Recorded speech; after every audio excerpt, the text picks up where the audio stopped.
My name is Sofia Bennett, and I am 35 years old, and this is finally the whole story. 5 years ago, on the day the results of my bar exam were released, confirming I had passed on my very first attempt in a state where the pass rate hovers around 50%, my parents were not home to celebrate with me. They were 40 minutes away at a construction site off Route 12, standing beside a ribbon strung between two orange traffic cones, watching my younger brother Connor cut it with a pair of oversized ceremonial scissors to mark the groundbreaking of his first solo development project. 6 townhomes on a parcel of land my father had quietly transferred into Connor's name 8 months earlier, without ever mentioning it to me. I found out my results had posted at 7:58 that morning, refreshing the state bar website from my apartment kitchen table, my hands actually shaking as the page loaded. I called my mother immediately, the way I'd promised her I would the moment I knew. She answered on the third ring, slightly out of breath, background noise behind her. Voices, a small crowd, someone testing a microphone. "Mom, I passed," I said. "I passed the bar."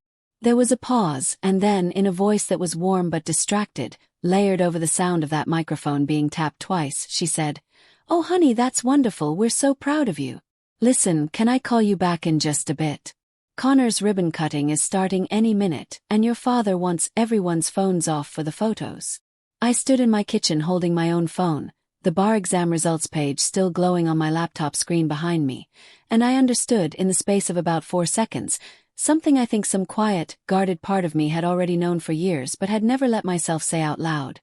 I had spent 4 years of law school preparing to come home and help run Bennett Builders, the construction company my grandfather had founded and my father had grown into the largest general contracting outfit in 3 counties, and at some point during those 4 years, without a single conversation with me about it, my parents had simply decided the company would go to my brother instead.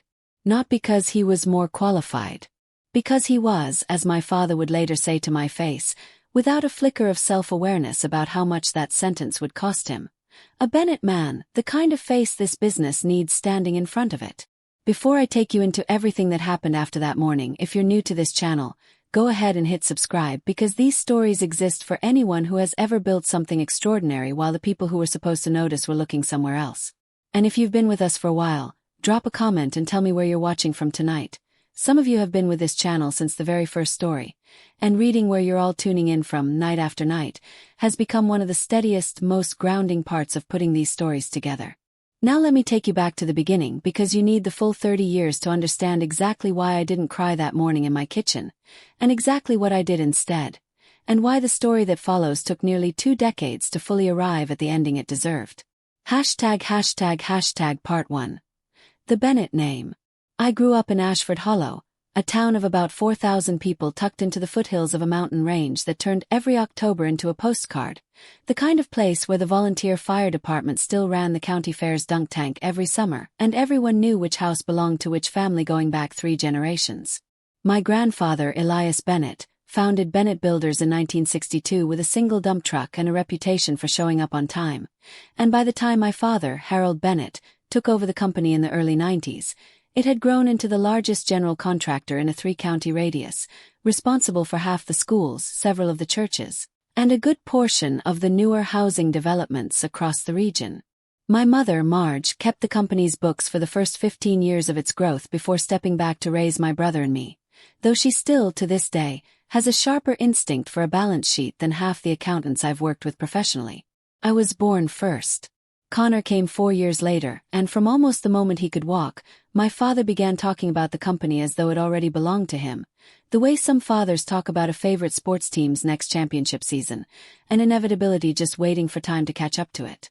I don't think my father set out to raise 2 children on unequal footing. I think, honestly, he was simply repeating the only model he'd ever been handed himself.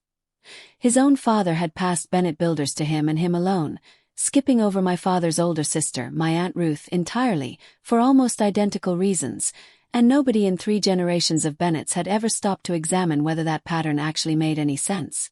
I loved construction long before I understood there was a version of my future where loving it wouldn't be enough. I spent childhood Saturdays riding along in my father's truck to job sites, learning the names of tools before I could properly spell them, learning to read a blueprint before I fully understood fractions.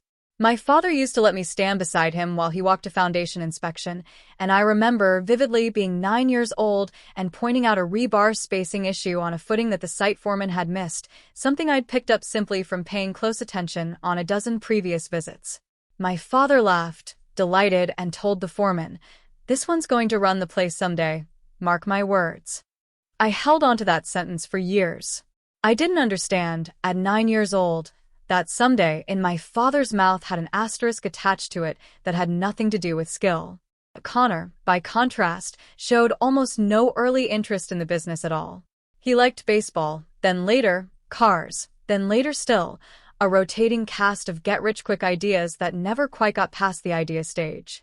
He wasn't a bad kid. I want to be fair to him, the way I've had to learn to be fair to my whole family in hindsight, because none of what happened was really his doing any more than it was mine.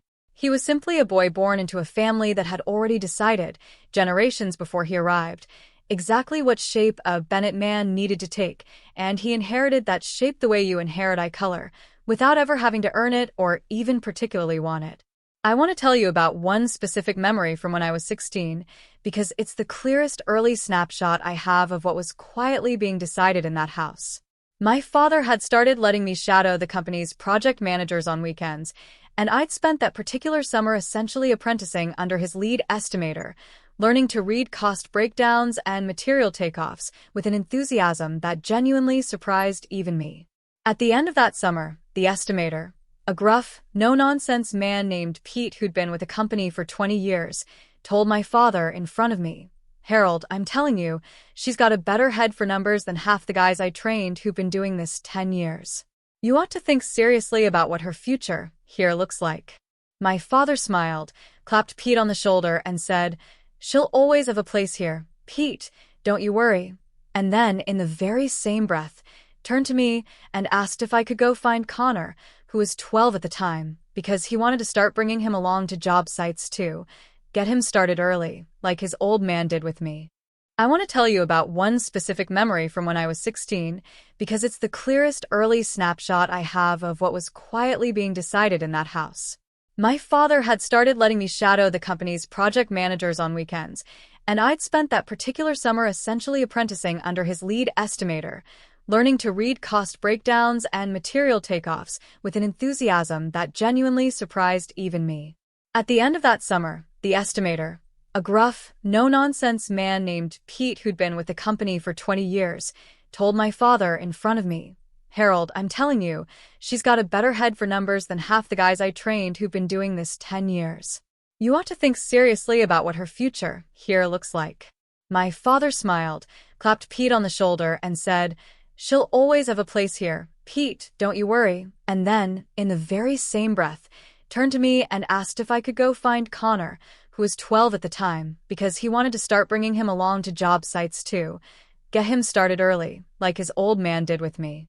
I found Connor playing video games in the truck's back seat, uninterested in coming along at all, and I remember standing in that parking lot feeling something crack quietly inside me that I didn't yet have language for, the understanding that a place here and the company were, in my father's mind, two entirely separate promises, and only one of them had ever really been mine. There's a second memory from around that same period that I've never told many people outside of Theo, and I want to share it here because it captures something the Pete story only gestures at. The following spring, I entered a regional business plan competition through my high school's entrepreneurship club, developing a proposal for a small-scale, sustainable building materials supplier that could serve local contractors, including explicitly Bennett Builders, with lower-cost, environmentally responsible alternatives to some of the materials we used most often. I spent nearly 3 months on that proposal, interviewing 2 of my father's actual suppliers for real cost data, building financial projections I taught myself to model from a college textbook I'd checked out of the county library. I won first place at the regional level and was invited to present at the state finals in the capital that June. The state finals fell on the same weekend as one of Connor's Little League All-Star tournaments. My father drove 4 hours to watch Connor's team lose in the second round.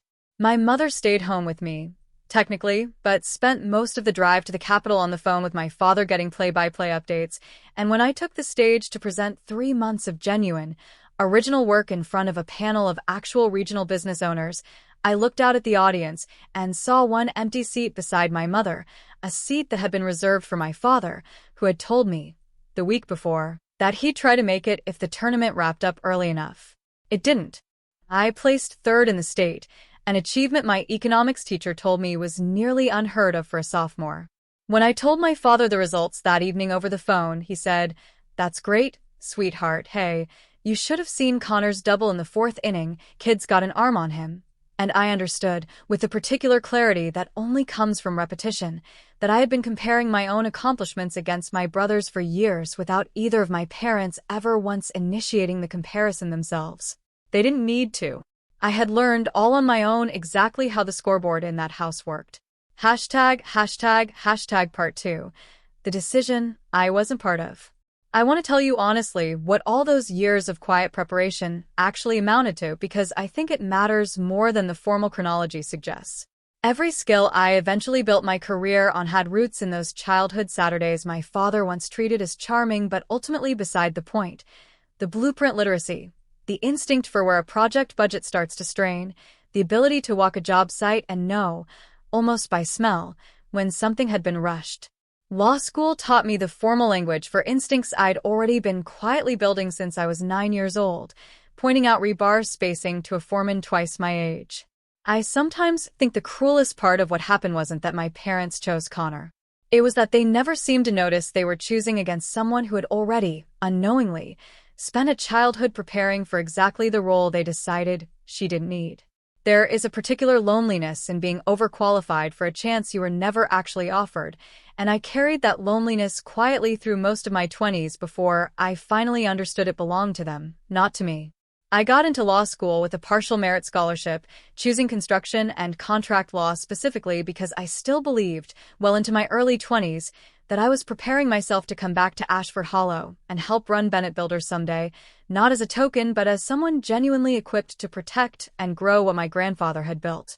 I told my father this plan directly, more than once over the years, at my law school acceptance dinner, during a phone call after my first-year exams, at a Sunday dinner during my second year when I'd just finished a construction law seminar that left me genuinely excited about lien law and surety bonds in a way most of my classmates found baffling. Each time, my father would nod along, say something encouraging but vague, and change the subject within a few minutes to something about Connor. A car Connor was fixing up, a girl Connor was dating, a summer job Connor had started and quit within 6 weeks. I told myself, for years, that this was simply my father's way, that he wasn't good at sitting with one topic for long, that it didn't necessarily mean anything about how he saw my future with a company. I was, I think now, protecting a version of hope that had already quietly stopped being realistic. The actual decision, when it finally happened without me in the room at all. I learned about it secondhand from my mother during a phone call in the spring of my third year of law school, delivered almost as an aside in the middle of a conversation about something else entirely. "Oh, did I mention," she said, "your father's been talking to the lawyers about restructuring the company, setting things up so Connor can start taking on more ownership. He wants him to feel invested before he graduates, get him some real skin in the game." I asked, carefully, what that meant for me. There was a pause, and then my mother said, in a voice that was trying very hard to sound reasonable, "Well, honey, you're going to have your own career, your own path. That's wonderful. That's what we always wanted for you. The business really needs someone who's going to be here full-time, on the ground, and Connor's already talking about coming on board right after graduation. It just makes more sense for him to be the one building equity in it." I remember sitting very still on the edge of my bed in my law school apartment, phone pressed to my ear, understanding with a kind of cold, clear finality that 4 years of study, every Saturday spent as a girl learning rebar spacing and blueprint symbols, every conversation where I'd explicitly stated my intentions, had simply never registered as a real plan in my parents' eyes. It had registered as a hobby, a phase, something admirable but ultimately beside the point, because the point in my family had never actually been about who was capable. It had been about who carried the name in the way my father understood the name needed to be carried. I asked my mother directly whether this had already been decided, whether there was still room for conversation about it, and she said, gently but firmly, "Sofia, your father's made up his mind. You know how he gets." I think it's best if you just let this one go and focus on your own thing. You're going to be so successful, honey. You don't need the business anyway.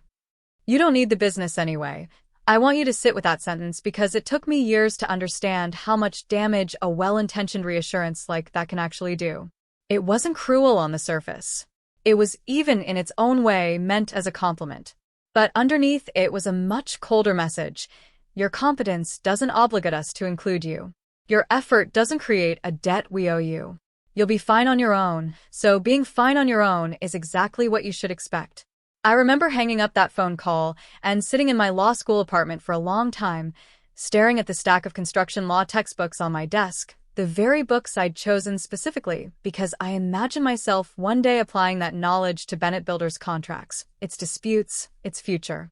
I remember picking up my grandfather's old business card, one I'd kept tucked into the corner of my desk mirror since I was a teenager, a small paper artifact of the company he'd built from a single dump truck, and understanding, with a kind of grief I hadn't fully prepared myself for, that the version of my future I'd been quietly building toward for years had just been dissolved by a decision made entirely without me, discussed with lawyers before it was ever discussed with the person it most affected. Hashtag part 3. The ribbon cutting. I finished law school 8 months later, graduating in the top 10% of my class, an achievement that earned a congratulatory phone call from both my parents lasting approximately 4 minutes, most of which was spent discussing whether I'd be home for Connor's 24th birthday the following weekend.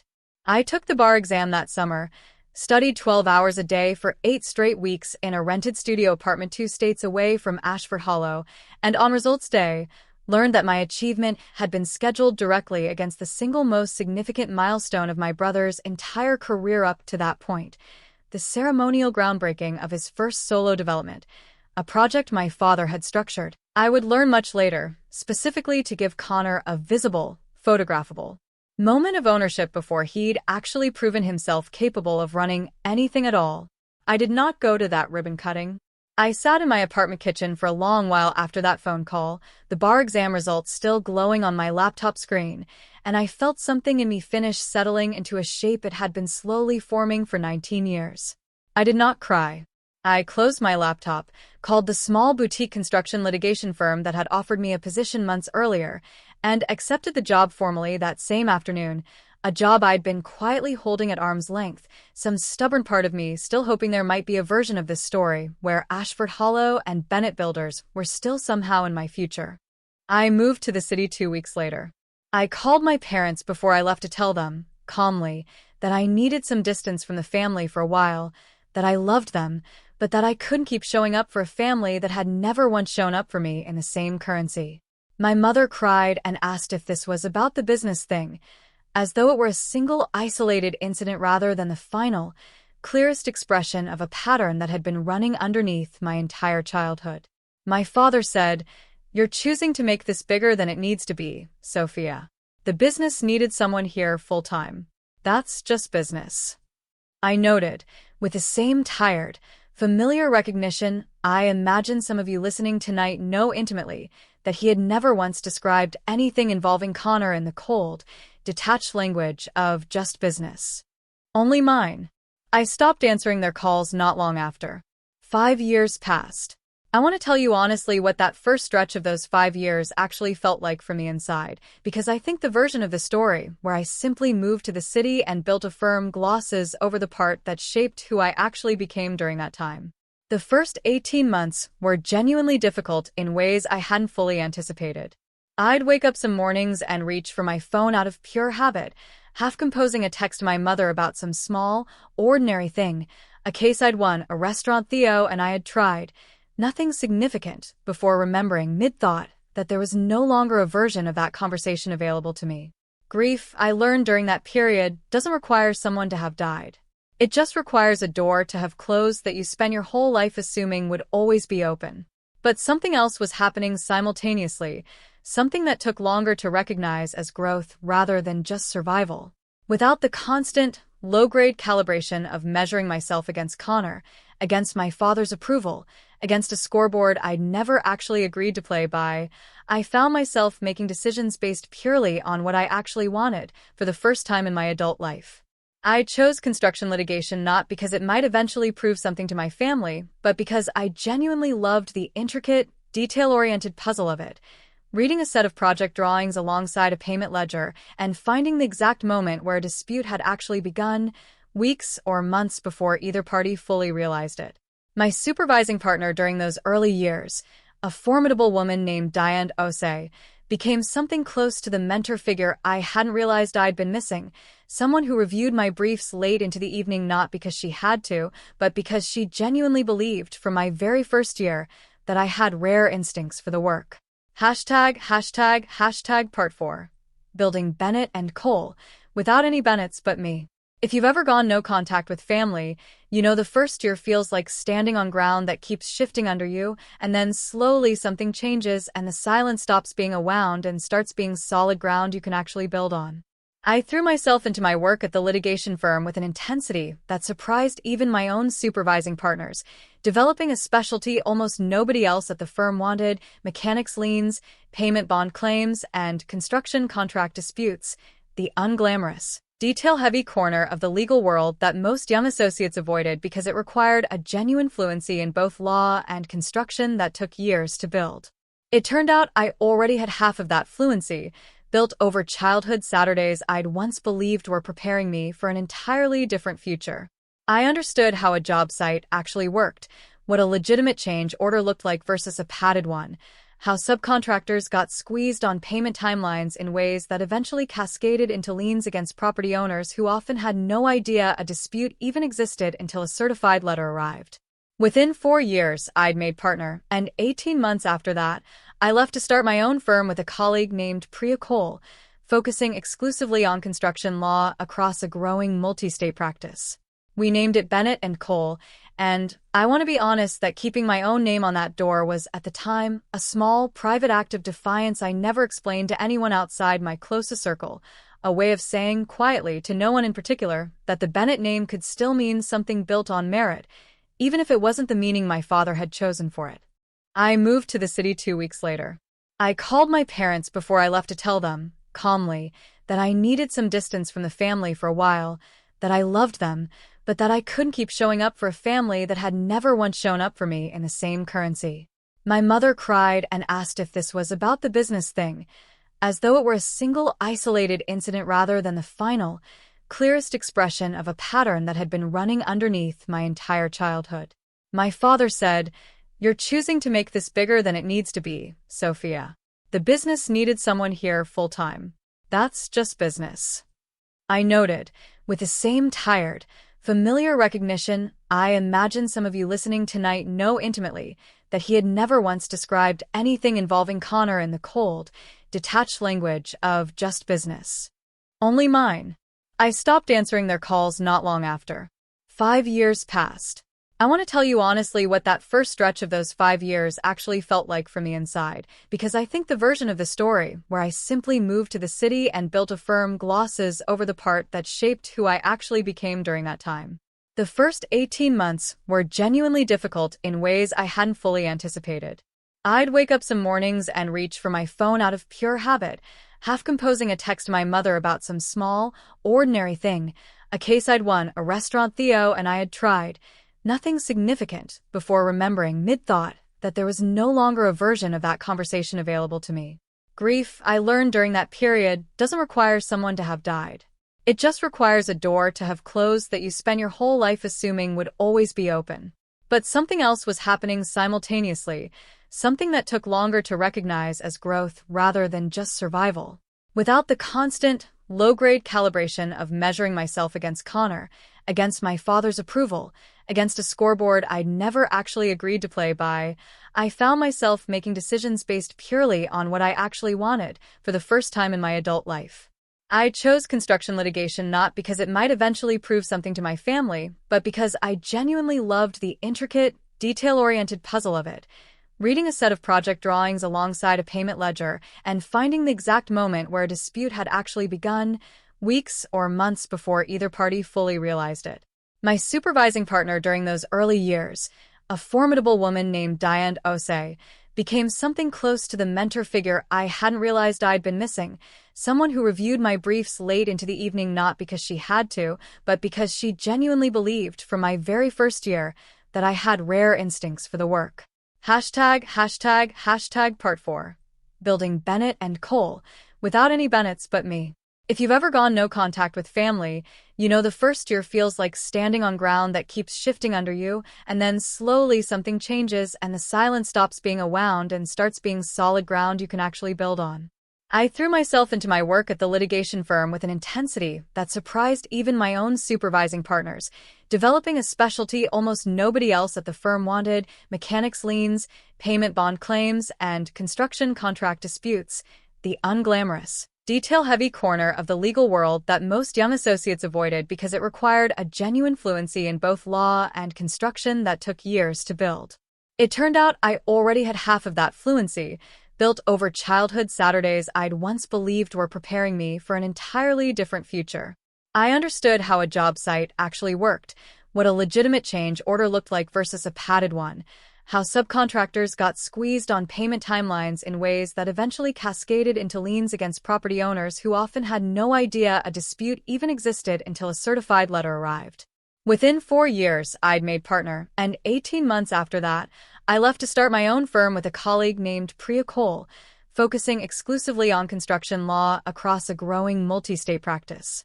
We named it Bennett & Cole, and I want to be honest that keeping my own name on that door was, at the time, a small, private act of defiance I never explained to anyone outside my closest circle, a way of saying, quietly, to no one in particular, that the Bennett name could still mean something built on merit, even if it wasn't the meaning my father had chosen for it.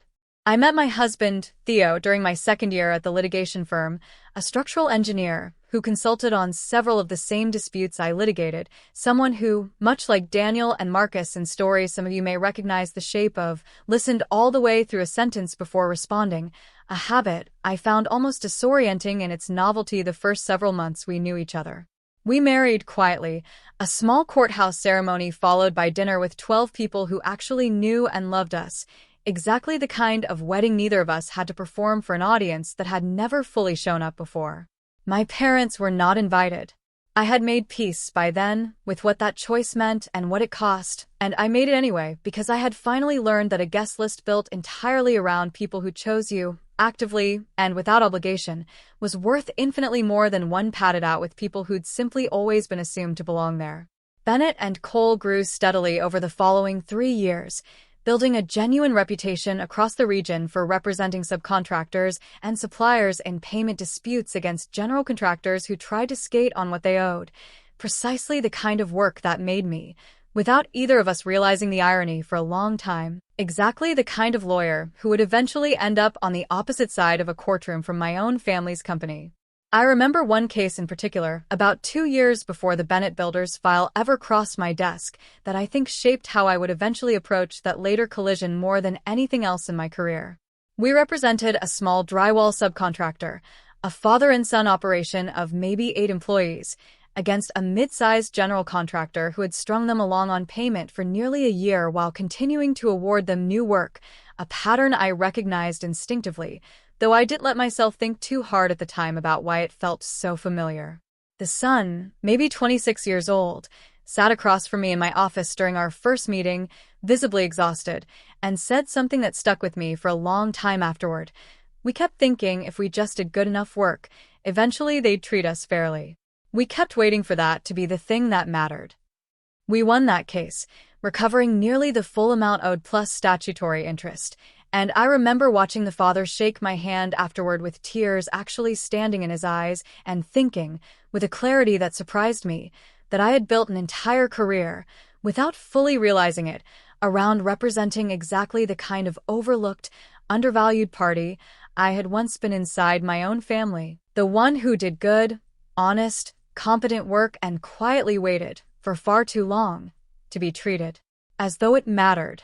Part 4.5, the case that found me.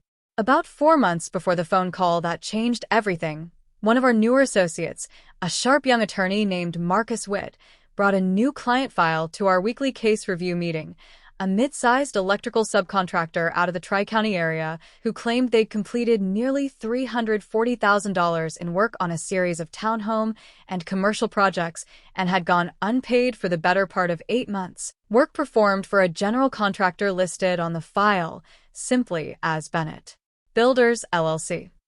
I remember the exact physical sensation of seeing that name printed on a case intake form, the strange, disorienting lurch of a word that had shaped my entire childhood appearing suddenly in a professional context, stripped of any context I could control. I asked Marcus, as evenly as I could manage, to pull the full case file and give me a summary before our next meeting, and that evening, alone in my office long after the rest of the firm had gone home, I read through nearly 200 pages of documentation detailing exactly how badly Bennett Builders had deteriorated in the 5 years since I'd walked away. Connor, it turned out, had inherited not just the company but every unexamined assumption that had propped it up for 2 generations, without inheriting the discipline that had actually made it work. He'd taken on too many projects too quickly in his first 2 years running the business, chasing the kind of visible, photographable growth my father had always valued, and had begun paying subcontractors on later and later cycles as cash flow tightened, a practice that I understood intimately from years of representing subcontractors against exactly this kind of behavior, eventually catches up with every contractor who tries it. By the time the electrical subcontractors' invoices hit 8 months overdue, they'd done what any subcontractor in their position was entitled to do. They'd filed a formal mechanics lien against 3 separate properties, including, I discovered on page 174 of that file, a lien claim that named the Bennett family's own home on Millbrook Road as collateral because my father, apparently unbeknownst to me, had personally guaranteed several of the company's later commercial loans against the equity in the house I'd grown up in. I closed that file that night and sat alone in my office for a long time, staring at my own name on the frosted glass of my office door, understanding that I was now, entirely by coincidence, in possession of information about my own family's imminent financial collapse before they'd apparently fully grasped it themselves. I spent the following weeks navigating that knowledge carefully, and I want to walk you through exactly how, because I think the specifics matter more than the drama. The moment I recognized the conflict, I disclosed it formally and immediately to Priya and to our firm's ethics counsel, exactly as professional responsibility rules require. I did not touch the file again personally, did not review strategy documents, did not participate in any client meetings related to the case, and formally recused myself from any direct involvement, letting Marcus and Priya run the matter entirely on their own from that point forward. I want to be honest that this was, in its own strange way, one of the hardest parts of the entire experience, sitting in weekly case review meetings where the Bennett Builders matter would occasionally come up in passing, forcing myself to physically leave the room each time, unable to ask the questions some small, still hurting part of me desperately wanted answered. I did allow myself exactly one boundary within that recusal. I asked Priya to let me know, personally and privately, if the case ever escalated towards something that might genuinely threaten the family home, not to intervene, but simply so I wouldn't be blindsided the way I'd so often been blindsided by this family my entire life. She agreed, and kept that promise, which is how I already knew, calmly and with real information in hand, exactly what my father was going to tell me the moment his name appeared on my phone 3 months later. Hashtag part 5, the call. 3 months after I read that file, my father called me for the first time in 5 years. I stared at the unfamiliar caller ID. He'd apparently gotten a new phone at some point during the silence, for several rings before some instinct told me it was him, and something in my chest did that same old familiar pressure drop I remembered from the kitchen table 5 years earlier, except layered now with a strange, careful awareness of exactly what I already knew and he almost certainly didn't. Sofia. My father's voice sounded older, rougher, carrying none of the confident, project manager cadence I remembered from childhood job sites. It's your dad. I know, Dad. I kept my voice level. 5 years is enough time to build real fluency in level. I know it's been a long time and I know we've got things to work through and I want to someday, I really do. But I need to ask you something first, and I know exactly how that sounds, but I didn't know who else in this world would actually understand what I'm about to tell you. There it was. the exact architecture of every conversation I'd ever had with him, an opening gesture toward connection existing entirely as scaffolding for the actual request. "What's going on, Dad?" I asked. The story came out slowly, with the particular halting shame of a proud man forced to narrate his own company's unraveling. Connor had overextended the business chasing growth. Cash flow had tightened. Subcontractors had gone unpaid, and now Bennett Builders was facing a lien lawsuit that, if it went the way the subcontractor's attorney was signaling it would, could force a judicial sale of company assets and, because of a personal guarantee my father had signed against the family home 2 years earlier, without fully understanding the exposure, potentially the house itself. "We need real legal help, Sofia," my father said, his voice cracking in a way that, after 35 years of practice, I still couldn't fully separate from wounded pride dressed up as vulnerability, which tells you something about the house I grew up in. Connor's lawyer, he's a general practice guy, does wills and closings. He's completely out of his depth on something like this. I need someone who actually understands construction law, someone who can go toe-to-toe with whoever's representing this subcontractor. And Sofia, I know how this is going to sound, given everything, given how things have been between us, but you're the best construction attorney I know. You're the best one I've ever heard of, honestly, and I mean that as a fact, not just because you're my daughter. I need you to represent us. I sat with that request for a long moment in my own office, the very case file he was describing still saved in a folder 3 feet away on my desk, a file where my firm, entirely by coincidence, already represented the opposing party. "Dad," I said carefully, "I need you to listen to something very important before we go any further, and I need you to really hear it. I already know about this case. My firm represents the electrical subcontractor who filed the lien against Bennett Builders. I've known for 3 months. I am legally and ethically prohibited from representing you. There's a direct, irreconcilable conflict of interest, and no version of this conversation ends with me as your attorney. I need you to understand that clearly before we say anything else." There was a long silence on the line, long enough that I genuinely wondered if the call had dropped. "You're representing the people suing us," my father finally said, his voice flat with disbelief. "Sofia, you have to switch sides. You have to help your family." "I can't switch sides, Dad, and even if I legally could, I wouldn't because the subcontractor is right. I've read the file. Bennett Builders owes them $340,000 for completed work, and they went unpaid for 8 months, while Connor kept taking on new projects instead of settling existing debts. That's not a technicality. That's exactly the kind of predatory payment practice my entire career has been built around stopping because I watched small subcontractors get squeezed by bigger contractors my whole childhood, riding along on your job sites, and it was always framed as just how the business works. It's not how the business has to work. It's how bigger companies get away with treating smaller ones when nobody holds them accountable. "So, you're going to let us lose everything," my father said, his voice rising for the first time in the call.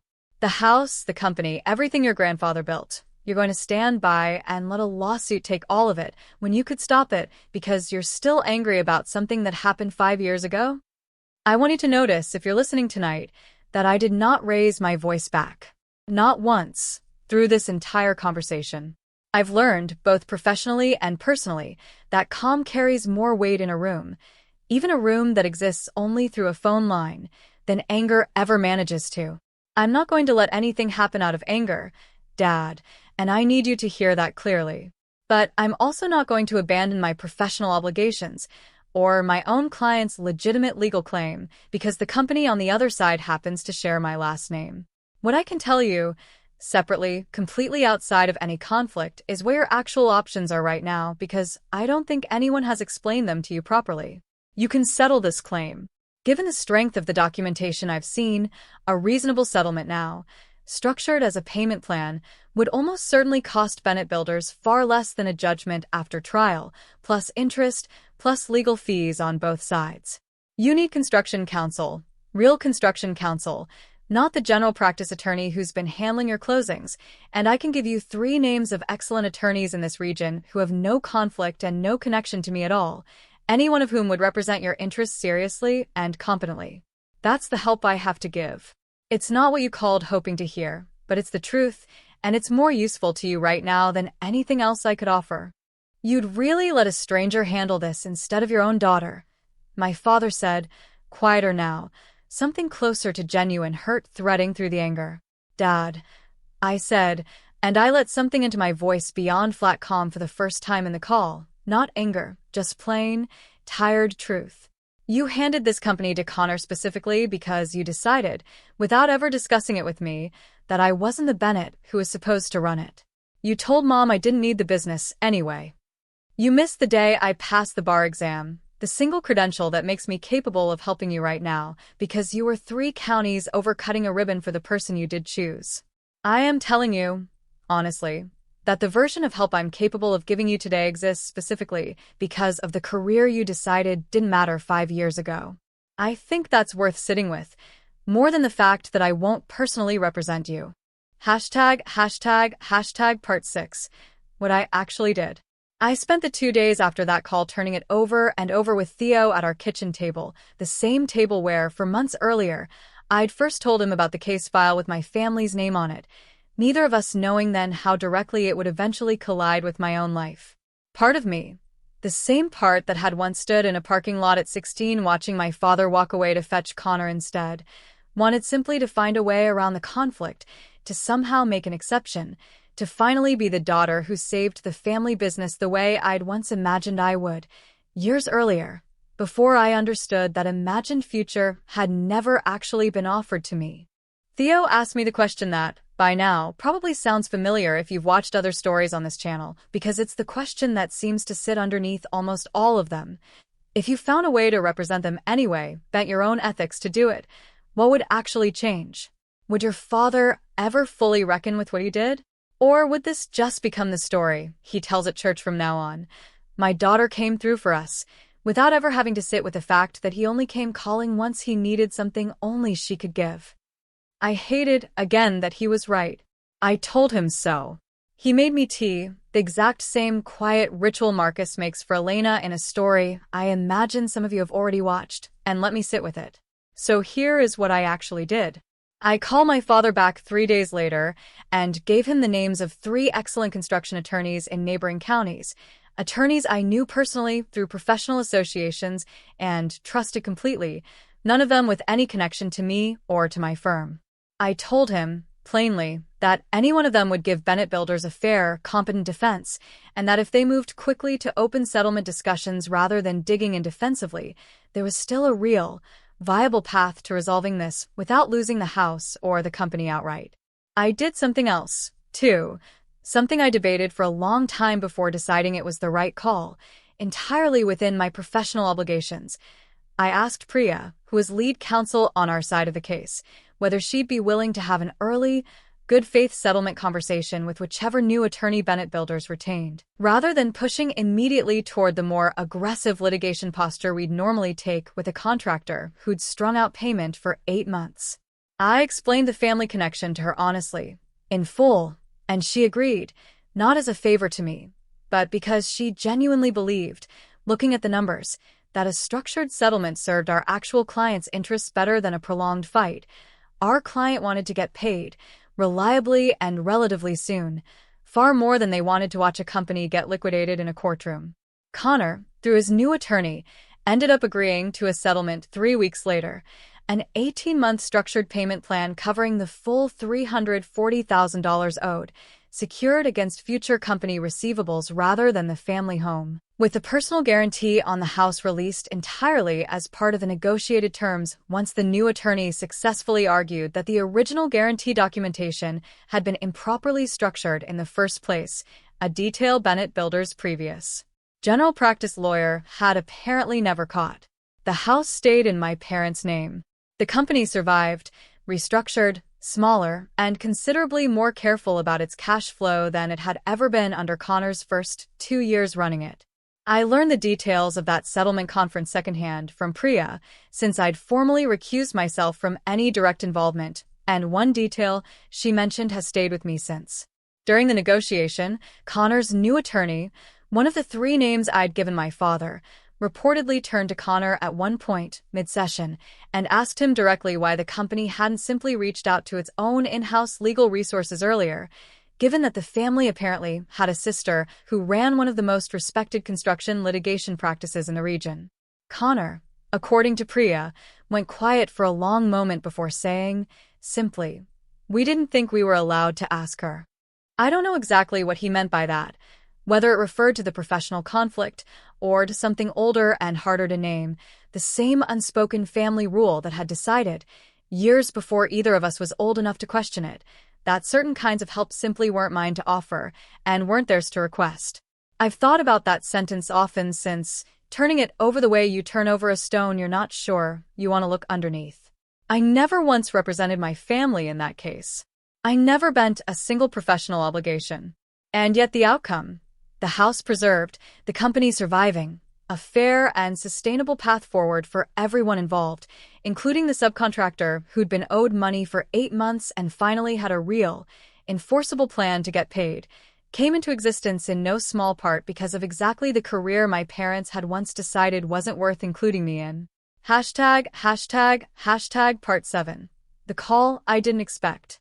About 2 weeks after the settlement was finalized, Connor called me for the first time in 5 years.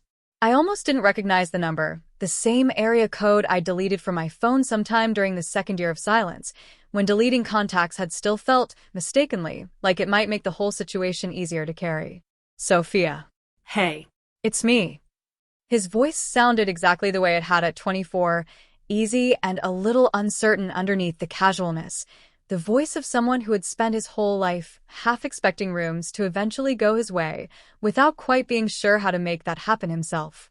Hi, Connor. So, Dad told me you basically pointed us toward the settlement that saved the house. I don't really understand all the legal stuff, but thank you. Genuinely. I know things have been weird between us. I appreciated, honestly, that this call started differently than the ones I'd grown used to expecting from this family. An actual thank you, offered plainly before any request followed it. I told him so. I appreciate you saying that, Connor. I mean it. He was quiet for a moment, and then, in a voice that sounded younger than his 31 years, he said, "Can I tell you something? I used to resent you a little growing up, not because of anything you did, because Dad talked about you differently than he talked about me, even after he handed me the company. Like you were the one who actually understood the business, and I was just the one who got to run it. I think I always knew, underneath everything, that he thought you were the better choice. I just never understood why he picked me anyway, until I actually had to run the place myself, and realized how much I didn't know that you probably would have." I sat with that admission for a long moment, feeling something in my chest loosen slightly that I hadn't fully realized was still tightly wound after all these years. "I didn't know you felt that," I told him honestly. "I always assumed you wanted it, that you were happy to have it." "I don't think I ever really asked myself if I wanted it," Connor said. "I think I just didn't know how to say no to Dad. I don't think either of us really got asked what we wanted, Sofia. I just happened to end up with the thing you actually wanted, and I've spent 5 years slowly figuring out I wasn't built for it the way you would have been." There was a pause, and then, a little sheepishly, he said, "So, actually, since you clearly know this stuff way better than anyone else we've worked with, I've been thinking about restructuring some of the company's contracts going forward, making sure we don't end up in this position again. Would you maybe be willing to look over some stuff? Just casually, nothing official?" I sat with that for a moment, recognizing the familiar shape of an ask arriving underneath gratitude, the same pattern I imagine many of you have lived through in your own families, where even a genuine thank you eventually curves back toward a request. But this one felt different in one important way. Connor wasn't assuming I owed him anything. He was asking, uncertain, almost bracing for a no. "I can't do that formally, Connor, for the same conflict reasons I explained to Dad.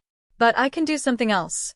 I can send you a list of solid construction attorneys in your area who specialize in exactly this kind of contract work, people who could actually be a long-term resource for the company instead of a one-time fix. That's real, sustainable help, more than me quietly reviewing things off the books ever could be." "That's fair," he said, and I could hear, for the first time in the conversation, something that sounded like him actually accepting an answer instead of angling for a different one. "Hey, Sofia, for what it's worth, I never really understood why they gave me the company instead of you. I used to think it was because I wanted it more. I don't think that's true anymore. I think I just didn't know how to say no to it. I didn't have a perfect response to that. I told him I appreciated him saying it, and we hung up a few minutes later, both of us a little raw, both of us for the first time in 5 years, cautiously willing to imagine a version of our relationship built on something other than the shape our parents had assigned us as children. Hashtag part 8. What came after? 4 months after the settlement, my mother called, not texted, which by now you understand carries its own particular weight in a family like mine, to ask, tentatively, whether I'd consider coming to Ashford Hollow for a visit. Not a full family gathering with Connor's wife and kids. Just her and my father. At the kitchen table in the house that had nearly been lost, the house I'd grown up in, the house that had, through a strange and unplanned turn, been saved in no small part by the daughter that family had once decided wasn't the one meant to carry its name. I said yes. I brought Theo. My father, a man who had never once in 35 years said the words, "I'm proud of you," to me directly, stood in the driveway when we pulled in, looked at the two of us stepping out of the car, and said, quietly, in a voice that sounded like he was testing whether the words would actually hold, "You saved this family, Sofia, and I never once made room for you to be the one who could." I've had a long time to sit with that these last few months, and I don't have a good excuse for it. I just have an apology, if you're willing to hear it. We spent that afternoon at the same kitchen table where, years earlier, my mother had told me over the phone that the company would go to Connor instead, though of course she couldn't have known, at the time, that I'd remember the exact table it happened at. My mother, partway through the visit, brought out an old cardboard box she'd apparently been holding onto for years, filled with things she said she'd never known what to do with: my state finals ribbon from the business plan competition, a newspaper clipping about my bar exam results that I hadn't even known existed, a photo from the day I'd pointed out the rebar spacing issue, at 9 years old. My father crouched beside me at the job site, both of us grinning at the camera. "I kept these," my mother said, a little unsteadily, "even when I didn't know how to actually say any of it to you. I think some part of me always knew we were getting this wrong. I just didn't have the courage to say so, while it might have still changed something." I didn't have a perfect response to that either. I held the box in my lap for a long moment, looking at a photograph of a version of myself who still fully believed, at 9 years old, that being good at something in that house was the same thing as being valued for it. I told my mother I appreciated her showing me, and I meant it, and something about sitting there with that box between us felt like the first honest acknowledgement, in 19 years, that the imbalance I'd lived through hadn't been my imagination. I did not cry in front of him. I saved that for the drive home, somewhere past the county line, Theo's hand resting quietly on my knee, not saying a word, just letting me have it, the way he always has. Hashtag part 9. What this wasn't. I want to be honest about what this story is not, because I think that honesty matters more than a tidy ending, and because I think honesty is, in the end, the only thing any of these stories are really trying to offer. This was not a revenge story where I sat back and watched my family's world collapse from a place of satisfaction. I never wanted that, not even during the years I might have had every reason to want it. This was not a story where settlement healed 19 years of feeling like the daughter, who didn't quite carry the right name. It didn't, and I don't think it ever fully will, and I've made a kind of peace with the fact that some of what I carry from that childhood is simply mine now, quietly, the way you carry an old ache that flares on certain nights but doesn't stop you from getting up the next morning and going back to work. I've thought a great deal, in the months since, about why I didn't simply find a way around the conflict and represent them directly, the way some part of me desperately wanted to in the first raw days after that phone call.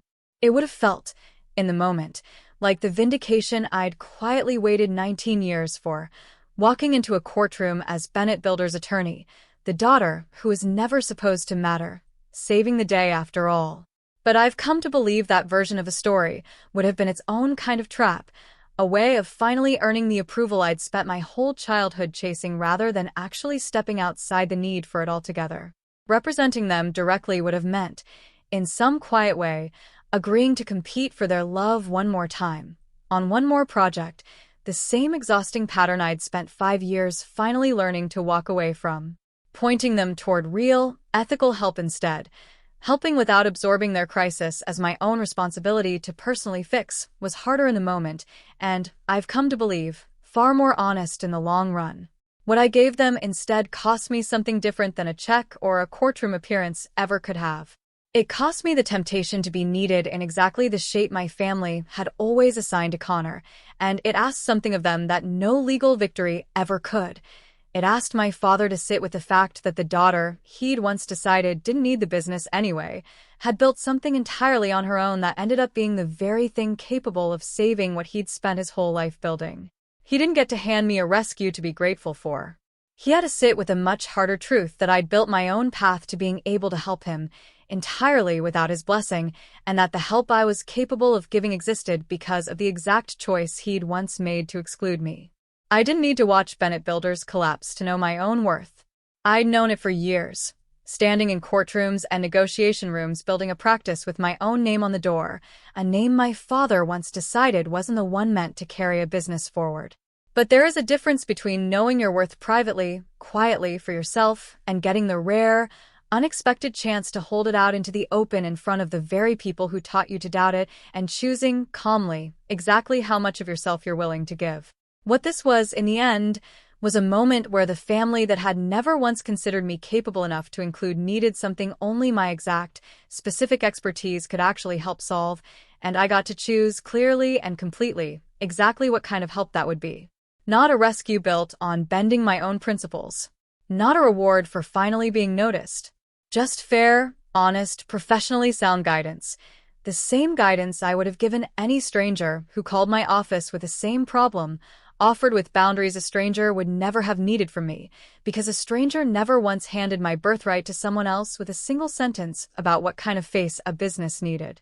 Connor and I talk more now, tentatively, still learning the shape of a relationship neither of us was ever taught how to build, exchanging the occasional text about nothing in particular, the small, unglamorous groundwork of a sibling relationship built on something other than comparison. My parents and I speak most weeks now. It is not the future I imagined at 16, standing in a parking lot watching my father walk away to find my brother instead of me. But it is real, and it is honest, and it is finally built on something sturdier than an inherited assumption about whose name was supposed to matter more. In the end, I think that's worth more than any company my father could have handed me outright. I still think sometimes about that case file, about the strange, quiet lurch of seeing my own family's name on an intake form and understanding, in that moment, that I held information about their collapse before they'd even fully grasped it themselves. That choice, not the settlement, not even the apology in the driveway that came after, that was the real ending to this story. Everything else was simply what happened once I finally let myself believe I was allowed to make it. That's the whole story. Thank you for staying with me through all of it. If any part of this reminded you of your own family, your own sibling who got the thing you'd earned, your own quiet decision to build something extraordinary somewhere else entirely, I hope you know what took me nearly 20 years to learn. The people who overlook you don't get the final say on what you're worth. You get to decide that, quietly and completely, on your own terms. It is one of the hardest lessons a family can teach you without ever meaning to, and one of the most valuable ones to finally, fully learn. If you made it this far, tell me in the comments, would you have taken the case or walked away for good? I read every single one, and I mean that sincerely, because these conversations in the comments have become one of the most meaningful parts of telling these stories. I'll see you in the next one.